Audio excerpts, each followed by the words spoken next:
Punk. And fried chicken. Pizza and pizza. Talking about rollerblading and fried chicken.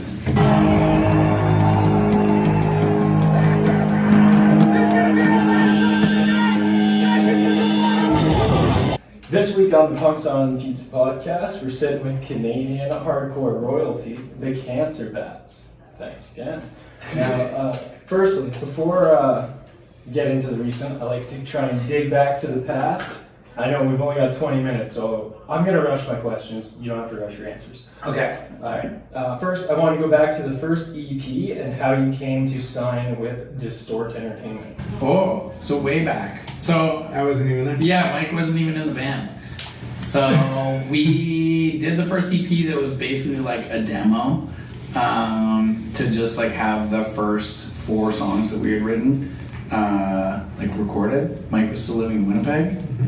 We just kind of like put together the band with like Toronto folks, and it was just more meant, again, even at that time, to just be like a fun band. I was living in Montreal. I wasn't even back in Toronto. Jay, actually, who plays guitar with us now, he helped us record that demo. So Scott and Jay, and then we were toying with the idea of even having 2 guitar players. So we were like, we should get Jay to play guitar. And then, so we made that demo. And then the Distort thing happened because basically Scott, who's playing guitar, he already had a relationship with Greg because Greg wanted to sign his metal band at the Mercy of Inspiration. And so Scott was like, that band isn't doing anything anymore, but this is my new band. And so Greg was like, oh, this band's sick, it sounds like Entombed. And we're like, yes. And so then he saw us play and we had a whole bunch of friends moshing. And he was like, okay, sick. And then that was it. And then once we'd signed that deal, we had to like finish writing a record and doing a bunch of stuff. So that's when I called Mike and was like, do you want to move to Toronto and join the band? He's like, I'll be there next week. And that was 20 years ago. Yeah. Coming up on 20 years, yeah. Since then, you've signed with several record labels before settling on creating your own. I was wondering what the pros and cons would be if you're comparing something like the Corporate Titan Metal Blade in comparison to going solo. The pros with doing it yourself is that you're gonna work harder than anyone else. You know, because you care, as long as you care. For us, that's the case. We care a lot about this band. We've always been very hands-on, so it just seemed pretty fitting to do it. I think the cons are that those labels generally have more relationships, you know. Yeah, bigger distribution, you know, and they can pair your album with another bigger band, you know, in advertising or whatever, and so you can kind of get more looks that way. Yeah, I definitely think it helps to be, like, we couldn't have done our own label from the start. Like, I think for us, like, having it be, like, our 6th and 7th records, like, we had already gotten so much help from so many of the labels that we worked with, so that now, when it comes to, like, getting a distributor or getting into stores, like, people already have, you know, Cancer Bats records and, like, sales history and stuff like that. So they're like, oh, yeah, you guys are going to put it on another record. Like, I still have DSOL.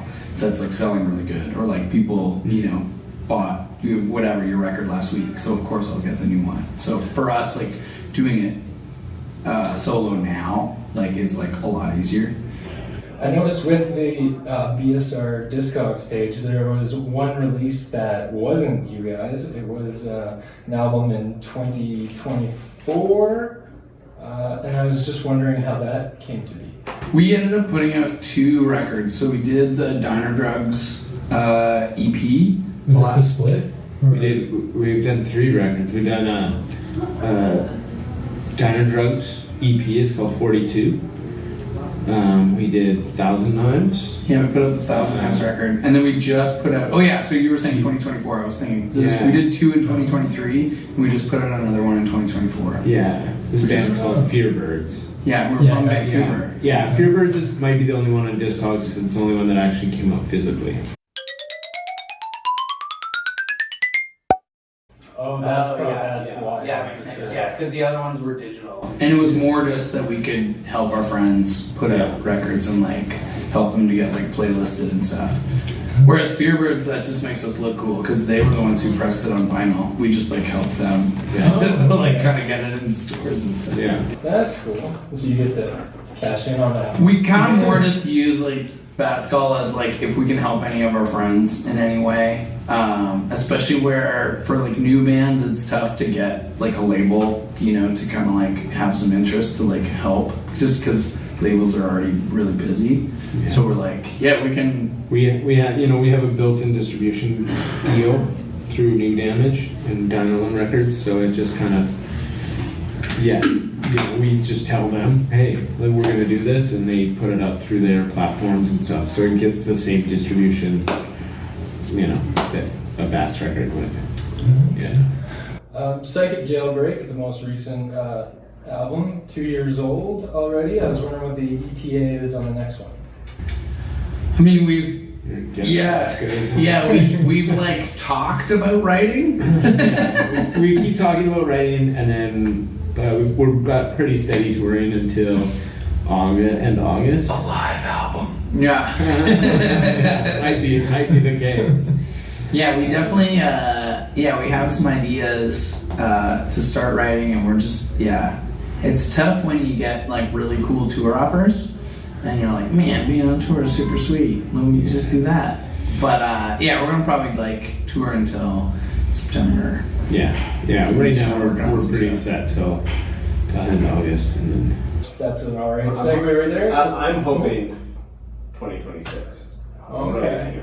Alright, hoping. There's a number at least. Yeah, that's the goal. Aside from the records, you guys have had international touring success. I was wondering, before we get there, what were the first venues in Toronto where you started to hone the chops of the band?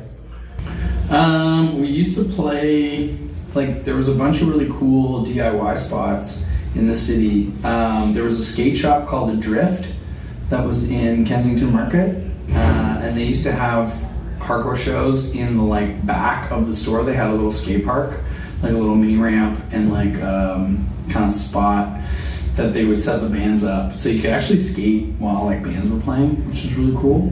But we played there a bunch. We played Sneaky D's a lot. That was like definitely early days playing there. Ghost Pepper Nachos. Yeah. They're like the classic. And I guess like the Reverb and the Cathedral. Played there a decent amount. Yeah, definitely Cathedral was still going. So that was like the downstairs of this like 3-story like music venue that was like at Queen and Bathurst. It was pretty legendary. Now it's a furniture store. But back in the Less day, legendary. Back in the day it was where all the really cool hardcore shows happened. Yeah. I'm sure you could still go in and do some kick flips around. I've actually never been in because I'm just like, I can't. Yeah. We were talking a little bit about this earlier. I found out about you guys many moons ago when you came to my hometown of Peterborough and played the Red Dog. Okay. The Cancer Bats Bat Sabbath tour. And I saw that you played there again a little more recently with Acclaimed before it closed. I was wondering if there are any special memories about that venue. I know we were already trashing it. I mean, that's the thing, like playing, like those shows were always awesome. It's like whether a venue is kind of grungy or whatever, kind of gross. It's like the show itself, it's like, it's great. And the Peterborough scene has always been like really, really awesome. And that's like, I mean, for Cancer Bats, we love playing. Like I grew up in Kitchener-Waterloo, Jay grew up in London, Ontario. Like Jack, who plays with us now, is from Moncton. Like Mikey's from Winnipeg. It's like, that is kind of like where we came from, was like those small towns. So like playing kind of like those shows and like making a point of going to those places is like what has allowed us to have, I feel like, a career as like long and as good as we have. So like going to Guelph and going to Peterborough and playing Waterloo or playing Kitchener and like playing all those spots in Catherine's and like having these like awesome, really fun shows and like being a part of all those scenes, I think is like why we're still going strong like 20 years later. Well, that's definitely how Dayglow does it too, right? Yeah, Every exactly. tiny town that can, yeah. And I growing up, like I remember seeing Dayglow like playing Waterloo at like I think it was like a church basement was like the first time I saw them, and it was chaos. Yeah. And you're like, oh yeah, I want to be a part of punk. Fucking A. Best time you can have at church. Yeah. You've played some pretty like legendary festivals around the world. England's Download, French's Hellfest, the legendary Rock Blast in Germany.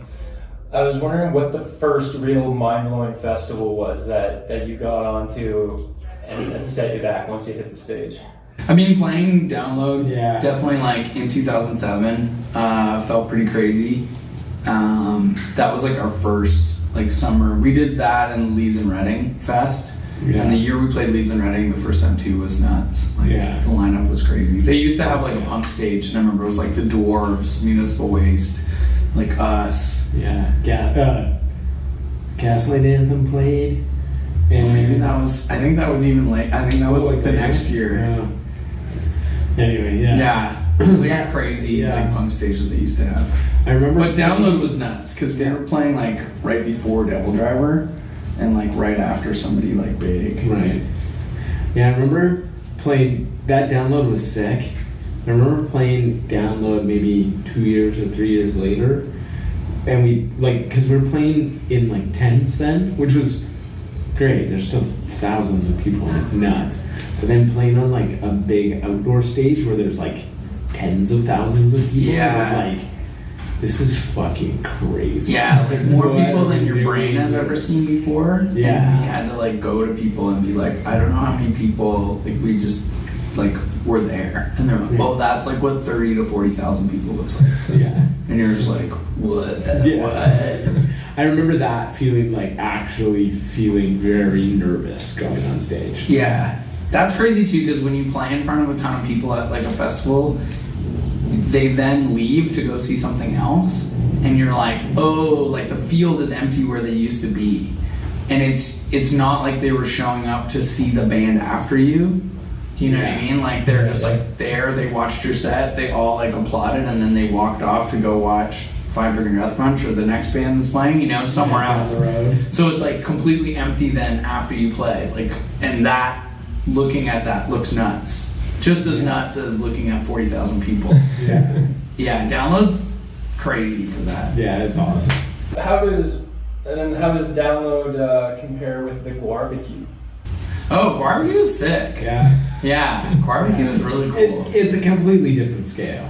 Yeah. And a completely different. Yeah, the energy of Barbecue is definitely way more punk. So like Download and like a lot of those big European festivals, it's like operating, you know, with kind of like more the, you know, big promoters, you know, so it's like very structured, there's like a lot of rules, there's a lot of like health and safety, and then you have Barbecue and it's just like at like a campground, there's like a huge stage, and not like no one's getting hurt, but it just feels like way more punk. Yeah. Like the way the whole thing is run is definitely just like, it's like more GWAR style. Yeah. It's in the name. Yeah, it's a great festival. Like we love doing it. It was super fun. Yeah, I went 2014 and hung out, and then we got to play 2015, and yeah, it was awesome. What year was the Viking funeral? That was 2014. That's 14? You really are doing it? Yeah. Yeah, Jello Biafra's eulogy. I mean, that's exactly what you would expect from Jello Biafra. Yeah, I rode my motorcycle from Toronto down, and I got there just in time for like the Friday night stuff. And then it's funny, actually, like I was staying with Brad, like drummer of GWAR, and his wife Nicole was like setting up the merch the next day, and I was like looking at like everything they had and like how many people like she had helping her, and I was like, oh, I'm gonna help you do merch until it kind of just like chills out, because I was like, this is gonna be really busy. And then I ended up doing merch with her for like 8 hours. Like it never quieted down. Yeah. And like Brad like afterwards was like, oh, I really appreciate that, man. And I was like, yeah, I'm not gonna bail like on my homie. But I was like, whoa, yeah, that's the scale of like, yeah, barbecue. Newfound respect for the merch folk. Oh yeah, definitely gotta be hustling. Definitely gotta be Me and hustling. Server Hustler. Yeah. GWAR's been speaking graciously of you guys for over a decade now. We were talking about that a bit before. I was wondering, how did you first come to tour with GWAR? We got, I think we kind of submitted for a GWAR tour through our agent or whatever. You know, it came across their table and they were like trying to get us on. And then we had toured with Devil Driver, and Devil Driver were already on the tour. And we just got them to kind of vouch for us. Or even they had like maybe heard that we were on it, and they were like, "Oh, Cancer Bats are awesome." Yeah. Like Something Des was that. like, "These guys are cool," because we had done a bunch of Canada, U.S., and then we also did a bunch of Europe with Devil Driver. So we were definitely like homies with those guys. Yeah. So I felt like it was like a combo. Right. Yeah. All right. Des Fafaro. Des, basically Des was how we met GWAR. Do you remember the first time, both of you, do you remember the first time you met Dave and the first time you met Odorous? I just told the story the other day. We showed up to the Philly show. It was the first show of the tour. I walked into the thing and I just heard some guy go, "Where the fuck are these Cancer Bats guys?" And I was like, "Oh shit, like we're here," and we were a little bit late, you know, but it wasn't bad late, you know? Yeah. And I was like, you know, kind of like got prepared to like maybe get a little bit of an argument or get in trouble or something. And this guy comes, I was like, "Oh, we're right here. Like, we just got here. Is everything okay?" And he's like, "Oh, yeah, totally." He's like, "Hey, man, I'm Dave." I was like, "Oh, cool." He's like, "You guys are Canadian." He's like, "Yeah." He's like, "So am I." I was like, "Oh, cool." Yeah. And then, like, he's like, "Okay, I'm going to go do sound check." And then just went and did sound check. And it was like, sick. So that's the first time we met Dave. And then I guess later that evening was the first time I met Odorous. Any memorable tales from the night after with Odorous? I feel like the whole side for us on that tour especially was, I remember just like those shows were crazy and like busy and like big, and then I remember the first week or so, kind of like this tour too, whenever you're on tour with like a bigger band, the like routing is for their bus. So lots of times the like after show is just us getting in our van and starting the huge drive that we have ahead of us. Yeah. So we didn't really like get to like hang until that first tour that we did in 2012 was like something like 2 months or like over 2 months. Yeah, it was long. So we didn't properly get into like hanging out until we finally had some days where we could like it's only a 4 hour. Yeah, stick around instead of having to be like, we gotta drive 3 hours tonight and then try and get some sleep and then wake up and then keep driving. So yeah, definitely like hanging with those guys. Yeah. But yeah, it was nice that we had like such a long tour. Yeah, I remember talking to Dave after one of the shows kind of early. I think I was trying to get him to come out. We were going out or doing something. He was like, "I don't go out. Everything gets left on the stage and I go to bed," kind of thing. I was like, "Okay, fair enough." On the other side of the flip point, do you remember the last time you talked to Dave? I remember when Iron Reagan and GWAR were on tour together. They played in Toronto, which I guess that was in 2013 when that would have been. Or no, maybe it was. Yeah, I can't remember. But it was whatever that Iron Reagan, because I also was like, oh, I want to check that band out and like go and see the homies. And they played at the Phoenix. Yeah. That was like the last time I saw them. I was at that show too, so I would assume that was the last. I don't have a specific memory of talking to him that night. But yeah, I would say either that or probably the end of our tour. You know. Okay. Yeah. Guys, to lighten the mood a bit, I'll ask this one to you, and then you're next. All right, an all Canadian core cage match, free for all. Who's gonna be left standing at the end? Liam. I'm gonna fuck the last name up. Ben Kowalowicz. Oh, yeah. And George Petit. Oh.